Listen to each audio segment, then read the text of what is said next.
मानस में कहा है कि चिंता दिन को नहीं खाया, अब को जग जाहिर व्यापी माया। यमुना में काली दह था और उस काली दह में कालिया नाग रहता था। उस कालिया नाग के भय से ग्वाल वाल वहां गाय चराने के लिए नहीं जाते थे और इतना विषैलापन था उसका, अगर ऊपर से पक्षी उड़ करके निकल जाता था तो पक्षी झुलस करके गिर जाता था और मर जाता था। आज भगवान श्याम सुंदर जब गए हैं तो जो पृथ्वी ये चिंता थी उसको कैसे खत्म करते हैं, उसको कालिया नाग का मान मर्दन कैसे करते हैं, बात इस जगह पर है। हाँ, आप लोग आगे बढ़ते हैं। कालिया नाग का मर्दन की ओर क्या हुआ है?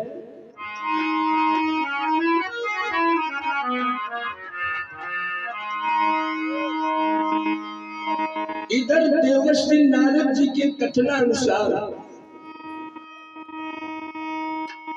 देवर्षि नारद जी ने कहा, भोजराज कंस, जितने राक्षसों को तुमने भेजा है उनका मरा हुआ शव तुम्हारी नजरों में आया है, लेकिन आज तक किसी भी राक्षस ने ये नहीं बताया कि कन्हैया छोटा है, मोटा है, गोरा है, काला है, किसी ने आकर के नहीं बताया। इसलिए तुम एक उपाय करो कि अब तुम वृंदावन के लिए एक पत्र लिखो और उस पत्र में ये लिखो कि हे नंद बाबा, यदि 1 करोड़ पुष्प काली देश से ला करके तुमने हमें नहीं दिए तो तुमसे ये वृंदावन छीन लिया जाएगा और तुम्हारी सारी बिरादरी को मैं जेल में डाल दूंगा। ऐसा पत्र बनाओ, अपनी मुहर लगाओ। ठीक उसी प्रकार से कृष्ण ने वही कार्य किया और जब ये धामा पत्र लेकर के ब्रजमंडल में पहुंचा जहां पर नंद बाबा और नंद रानी को सेवा में लगे हुए थे, गायों की सेवा कर रहे थे। तो जानते हो गायों की सेवा करना अति उत्तम सेवा है, परम भक्ति है। देखिए महाराज दिलीप के यहाँ कोई संतान नहीं होती थी तो वशिष्ठ जी ने कहा कि ये कामधेनु की गाय की बछिया है नंदनी, उसकी सेवा करो। तो महाराज दिलीप ने नंदनी की सेवा ऐसे की कि चलने पर चलकर, बैठने पर बैठकर, जल पीने पर जल पीकर, भोजन।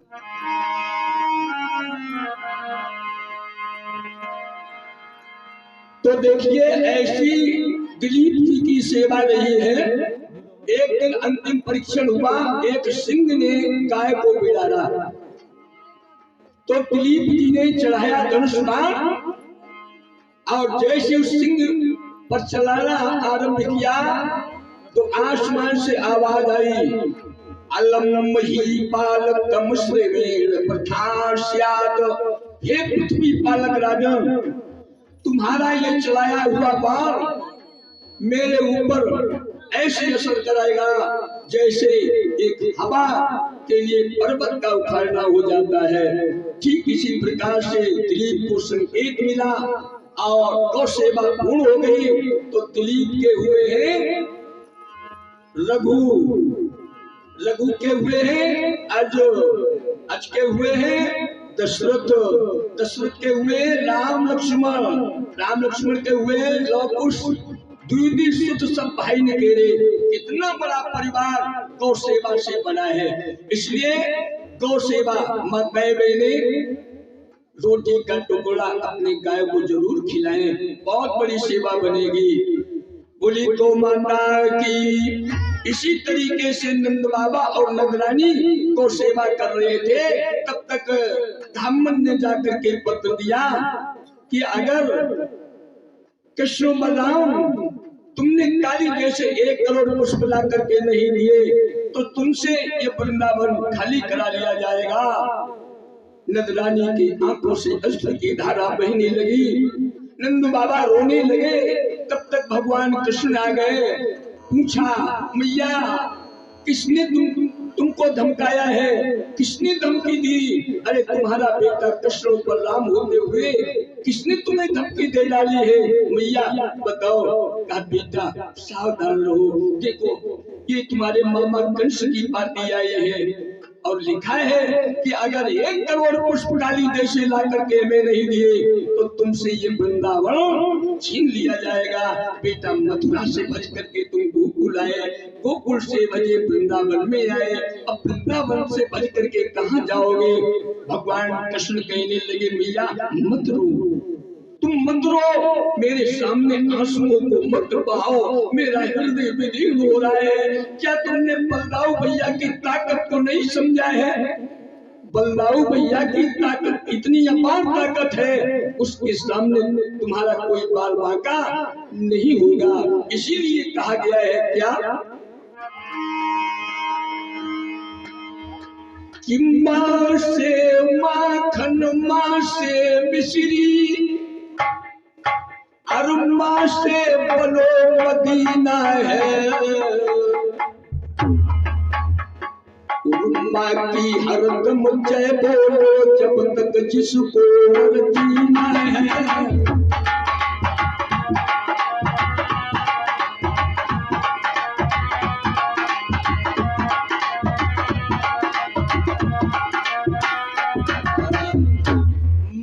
हरदम जय बोलो जब तक जिसको जीना है।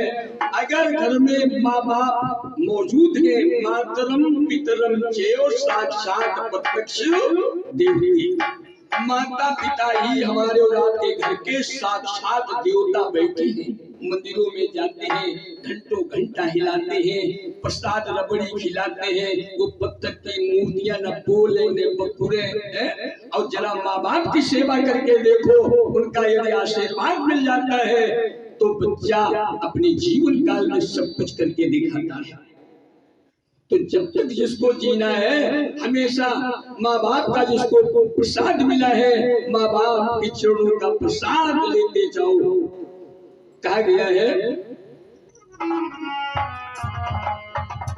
कि जीव वो किस अर्थ का, जीव वो किस काम की, जीव वो किस अर्थ का, जीव वो किस काम की, रट नहीं जिसने लगाई मात पित के नाम की।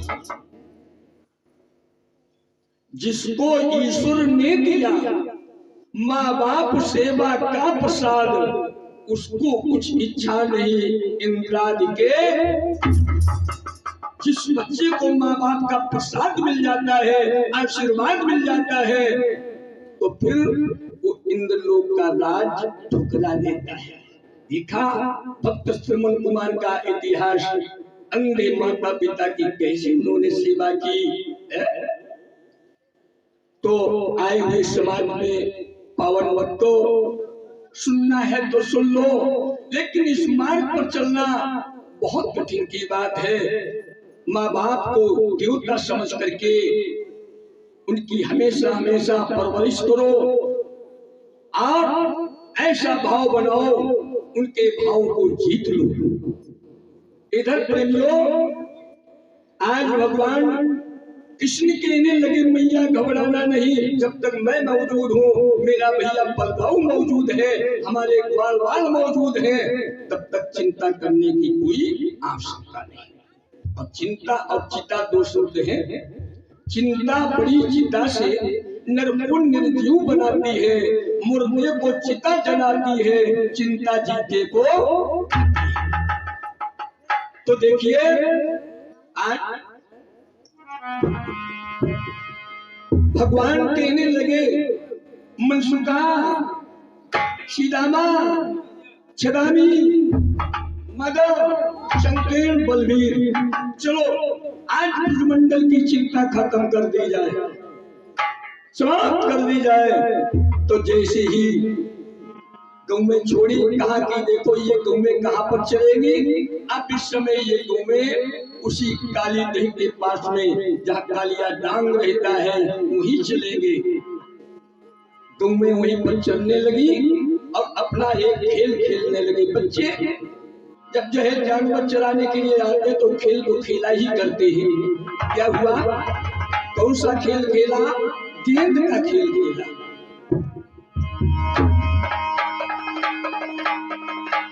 भगवान कृष्ण काली दही के विपरीत दिशा की ओर हो गए और कहने लगे भैया खेल आरंभ है। लोगे लोगे लोगे ऐसी गेंदे रे और ग्वालन के रे संगई में अब खेल गेंद कन्हई।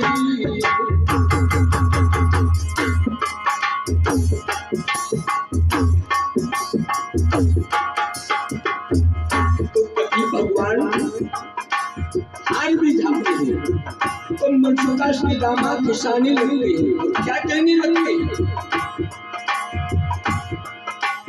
हारे हारे कृष्ण के लड़े जाए।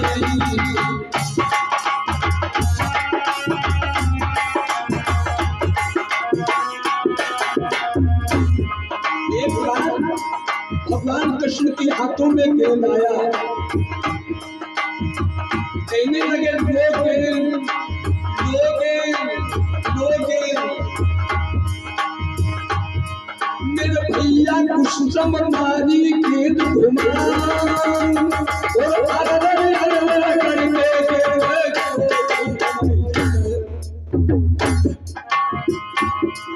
सीधे काली दही में फेंक दी। संतो हरि को करियो जनहियन तुझ दिन को मेरा। संतो हरि को करियो जनहियन तुझ दिन को मेरा।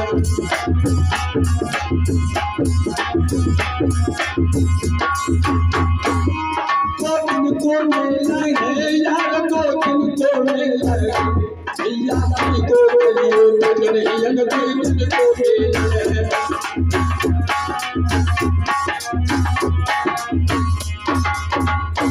जो है दही में जाकर के गई जहां पर कालिया नाग गहरी नींद में सो रहा था। उसके फन कितने थे? 1000 फन। अरे जब एक फन वाला नाग मिल जाता है तो हमारी औलाद की गति क्या होती है। और जिस नाग के 1000 फन हो, बताइए भला। ऐसी जगह पर भगवान योगी राज कृष्ण पहुंचे हैं। नागरियां चारों तरफ से पंखा हिला रही है, पैरों को दबा रही है, सेवा में जुटी हुई है। जैसे नागरियों ने कृष्ण को देखा, आवाज दी, तू कौन है, कहां से आया है? क्या तू अपनी मृत्यु खोपड़ी पर बांध करके आया? भाग जा यहां से। भगवान कृष्ण कहने लगी अरे अरे अरे अरे अरे नहीं, चला जाए यहां से। तुझे किसने बुलवाया है? ये देख हमारा नाग, हमारा पति गहरी नींद में सो रहा है। इसके कितने फन है? गिन। 1000 फन है। एक ही फुंकार में तेरी हड्डी नहीं बचेगी। चला जा यहाँ से। तू कौन है? तेरा नाम क्या है? तेरा परिचय क्या है? कौन तेरे माता पिता है?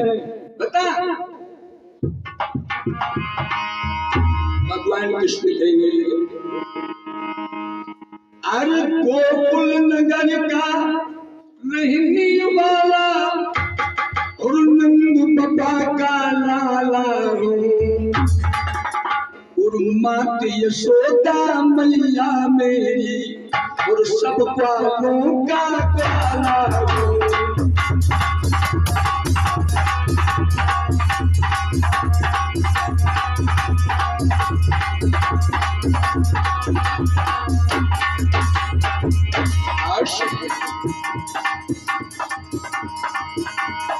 आया तेरा नाम नाथ ने,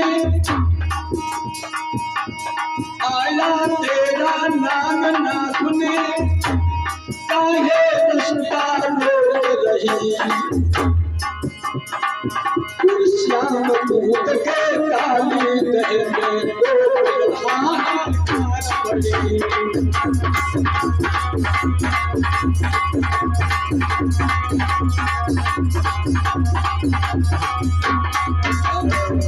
नागनिया कहने लगी भाग जाया से वो अपना परिचय बता रहा है।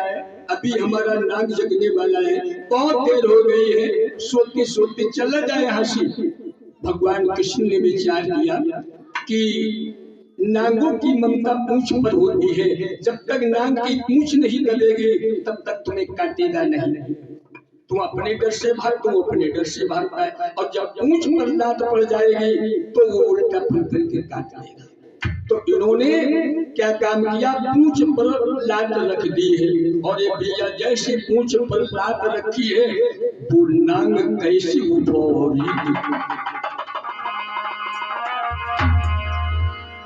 कि फन फन सन सन भन भन ध्वन कर गो मन मोहन से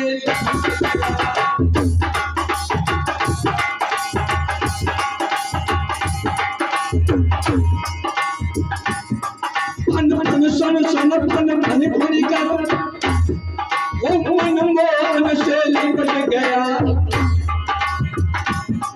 हन हन कर फन मारता हुआ तन तन कर तन से छूट गया।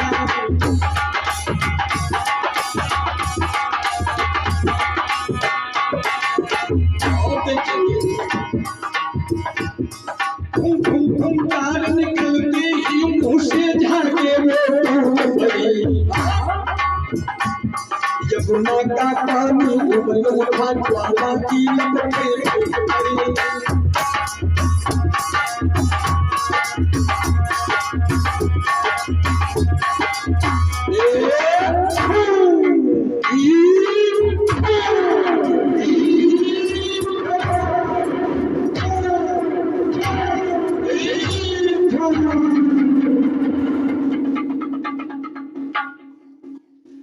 भगवान के सिर के चारों तरफ लिपट गया है। उसी समय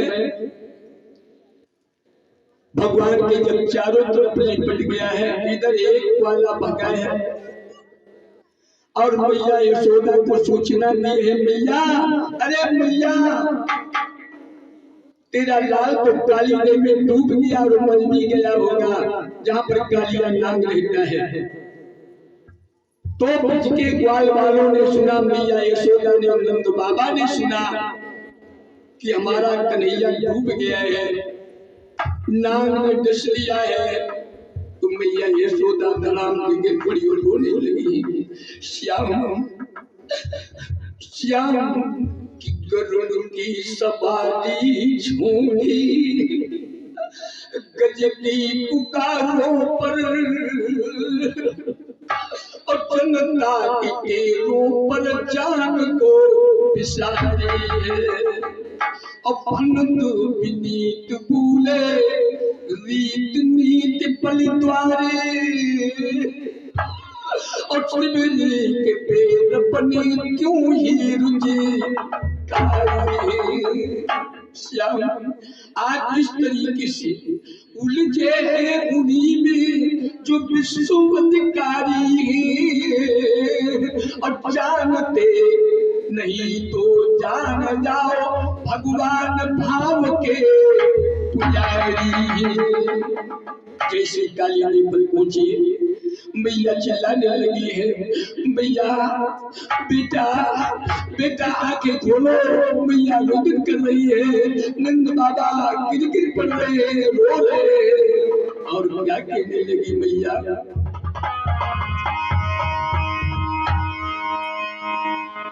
कि मैया बोली लाड़े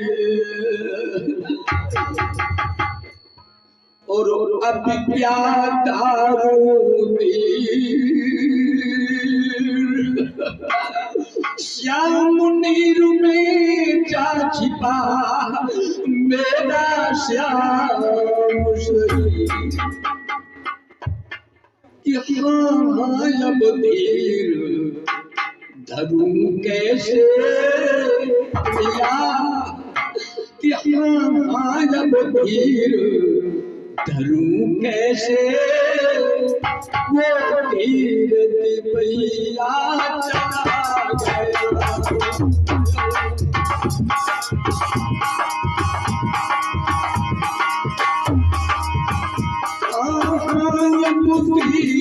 धरूं कैसे वो तीरथ भैया चला गया। मैया का छैया चला गया, वो सिंह कन्हैया चला गया।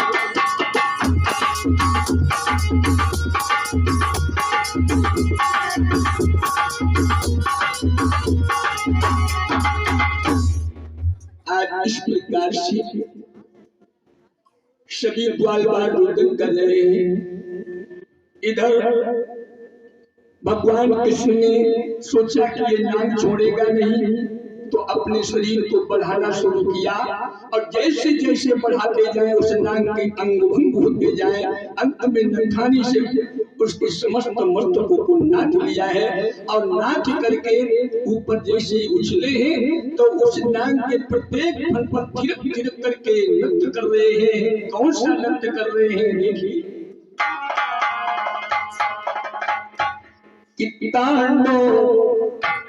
तांडो गत मुंडन पे नाचत परमाते।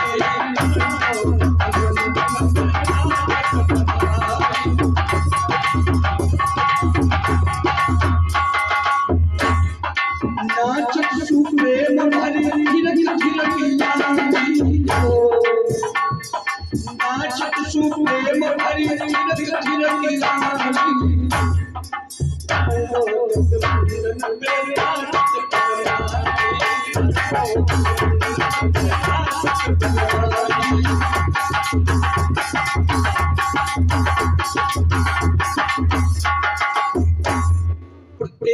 रोग डाले।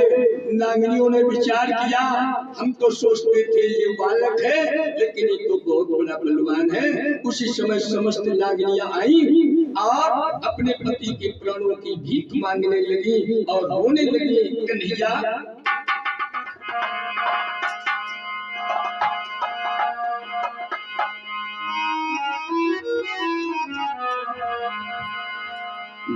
कोई भीख पिया की दीजो,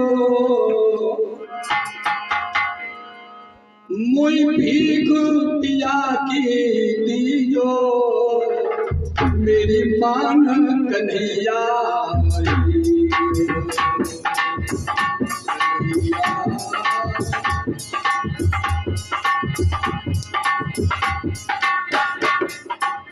जो मैंने इसको अभिमान दे दिया। शर्त ये है 1 करोड़ उसको अंदर लाओ, छबलिया में भर के लाओ, वो कंस के हवाले करे और सीधे तुम्हें ये ले छोड़ना होगा। अपने रमण द्वीप को चले जाओ। ये कद्रू और पंता के आपसी झंझटों से उस स्थान को छोड़ करके इस स्थान में आए। यहाँ महात्मा की शापवश यहाँ पर गरुड़ भगवान नहीं आते थे। बोलिए वक्रवश्य भगवान की। अब चलिए गोवर्धन भगवान का पूजन हो जाए। गोवर्धन भगवान का भगवान कृष्ण ने पूजन क्यों कराया है? गो माने होता है इंद्रियां, वर्त माने होती बढ़ती हुई। जो बढ़ती हुई इंद्रियों को अपने काबू में कर ले, यही गोवर्धन भगवान की पूजा है। तो देखो कैसे पूजन का विधान है कि एक रोज ब्रज में हुआ